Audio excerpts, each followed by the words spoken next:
మా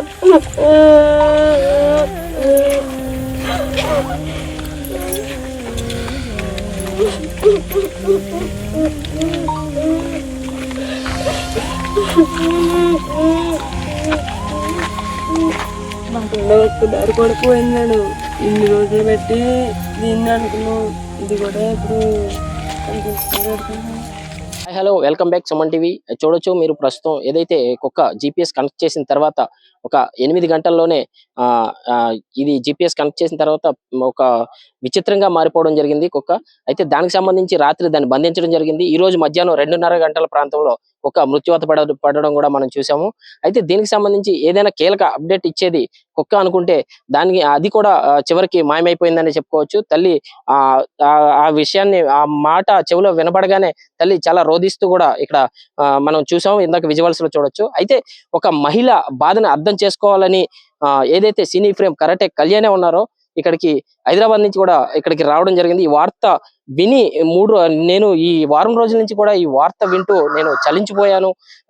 సాటి మహిళని అర్థం చేసుకోవాలి, మహిళ బాధ అర్థం చేసుకోవాలి అని కూడా ఇక్కడికి కరాటే కళ్యాణి రావడం జరిగింది. మేడం చెప్పండి, మీరు వారం రోజుల నుంచి ఈ న్యూస్ చూస్తున్నారని చెప్తున్నారు.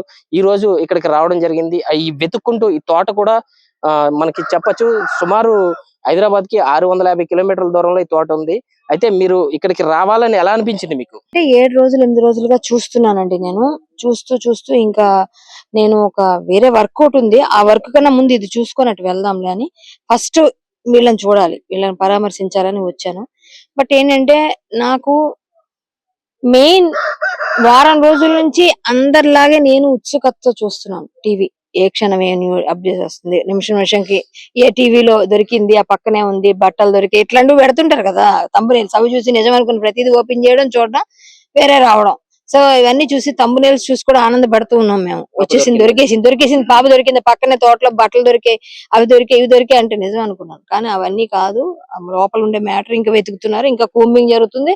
ఎక్కడుందో తెలియదు. తల్లిదండ్రి కోసం కూడా ఇచ్చేస్తున్నారు అవన్నీ. సో అది చూసి కొంచెం నాకు కూడా ఫస్ట్ వీళ్ళని కలవాలి, వీళ్ళని ఓదార్చాలి, వీళ్ళకి ధైర్యం ఇవ్వాలి. ఎవరు రాకుండా పోలీసులను చూసి భయపడుతుంటారు కదా, ఒకళ్ళు వస్తే వాళ్ళ ధైర్యం వస్తుందని నేను వచ్చానండి. అయితే ఈ కేసులో ఏదైతే కుక్క కీలకంగా మారింది, కుక్క కూడా చనిపోవడం జరిగింది. ఏదైతే కీలక అప్డేట్ ఇస్తుంది అనుకున్నారు కుక్క, నిన్నటి నుంచి కూడా ఆ కుక్క కూడా చనిపోవడం జరిగింది. దానిపైన మీ అభిప్రాయం? అది చాలా అంటే అన్ఎక్స్పెక్టెడ్ థింగ్ అది. ఎందుకంటే అనుకున్నది ఒకటి, జరిగింది ఒకటి అయిపోయింది. అది ఏమో జిపిఎస్ ట్రాకర్ పెట్టారు దానికి, ఇది ఏదో టైంలో ఏదో ఒకటి ఇస్తదేమో క్లూ అనే ఆశ ఉండింది. కానీ అది ఎంత అటాచ్డ్ గా ఉంది పాపకి అంటే చనిపోవడంతోనే అర్థమవుతుంది మనకి.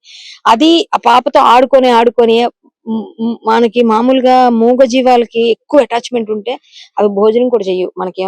మనకేమైనా జరుగుతుంది అంటే వాటికి ఫస్ట్ తెలిసిపోతుంది. అది ఫైట్ చేసింది. అవతల ఎవరైతే పట్టుకెళ్లారా, జంతువా మనిషి తెలియదు, వాళ్ళతో ఫైట్ చేసింది.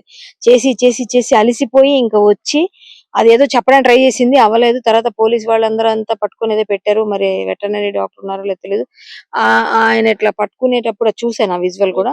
దానివల్ల భయపడి ఆ భోజనం చేయకుండా 3-4 రోజులుగా తిండి లేక అన్ని కలిపి అది ప్రాణం వదిలేసింది. అది కూడా హోప్ వదిలేసింది. మేబీ మనకన్నా వాటికి తెలుస్తాయి. మీరు ఇందాక ఒక మాట అన్నారు, ఇది అమావాస్య దగ్గరికి వస్తుంది, ఇది కూడా వేరే కోణంలో చూసే అవకాశం, ఇలాంటివి కూడా ఇప్పుడు నమ్మచ్చు అంటారా? ఎందుకు ఉండవండి, ఉంటాయి. అలా అంటే మనం నమ్మట్లేదని బయట నమ్మని వాళ్ళు ఉంటారా? ఆ చేసే వాళ్ళు నమ్ముతారు. మనం నమ్మట్లేదు అనుకుందాం, మనం ఇవన్నీ ఉండవులని ట్రాషన్ కొట్టేద్దాం. మరి దేవుడు ఉంటే దెయ్యం ఉన్నట్టే, దెయ్యం నమ్మే వాళ్ళు కూడా ఉన్నారు కదా, వాళ్లే కదా దెయ్యం పనులను చేస్తారు. ఏమో చిన్నపిల్లలు అయితే వాళ్ళకి కంఫర్ట్ ఏమో, మేబీ అలాంటి వాళ్ళని వలేసి చూసి వారం రోజుల ముందే తీసుకెళ్లారేమో. ఆ కోణాలు ఎందుకు చూడం మనం? అది కూడా మనం సస్పెక్ట్ చేయాలి. వారం రోజుల ముందు నుంచి అది ఎట్లా తీసుకొని చల్లబడిన తర్వాత అమావాస్య ముందు ఏం అనకూడదండి, అవి అనకూడదు, అలా జరగకూడదు. నేనైతే అనుకుంటున్నాను, ఆ పాప రావాలని కోరుకుంటున్నాను. అది కూడా ఒక కోణంలో ఎంక్వైరీ చెయ్యాల్సిందే, ఇదైతే నిజం. అయితే భవానీ తల్లి ఇక్కడ ఉంది, తల్లికి ఎటువంటి ధైర్యం చెప్పబోతున్నారు? తల్లికి నేను ఆల్రెడీ చెప్పాల్సిందంతా చెప్పాను. ఇక్కడ ఖాళీ చేసి వేరే ఊర్లోకి వెళ్ళిపోండి, మీకు ఎక్కడ దొరకకపోతే హైదరాబాద్ లో వాచ్మెన్ ఉద్యోగాన్ని పెట్టిస్తా, ఏమీ దొరకకపోతే మీరు చేసుకోండి, ఇదే వాచ్మెన్ జాబ్ అక్కడ చేయండి, హ్యాపీగా అక్కడ ఉండండి, నేను పెట్టిస్తా ఉద్యోగం. లేకపోతే ఏదో ఒక దగ్గర నేను ఫామ్ హౌస్ అక్కడ పెట్టిస్తా మీకు మంచి పొజిషన్, లేకపోతే ఏదో ఒక ఉద్యోగం చేపిస్తానమ్మా, మీరు ధైర్యంగా ఉండండి. లేకపోతే గవర్నమెంట్ అయితే అప్పీల్ చేస్తున్నాను, నేను ఇప్పుడు చేస్తున్నా. సార్ మీరు ఖచ్చితంగా ఈ ఫ్యామిలీని ఆదుకోండి. వీళ్ళు ఎక్కడో దగ్గర బతకాలి అంటే ఇంత దూరం వచ్చి 12,000 రూపాయలకి పొలంలో, ఇలాంటి ప్లేస్ లో, ఇలాంటి అడవిలో ఉంటూ వాళ్ళ ఫ్యామిలీ అన్ని విధాలుగా అన్ని కోల్పోయారు ఇప్పుడు.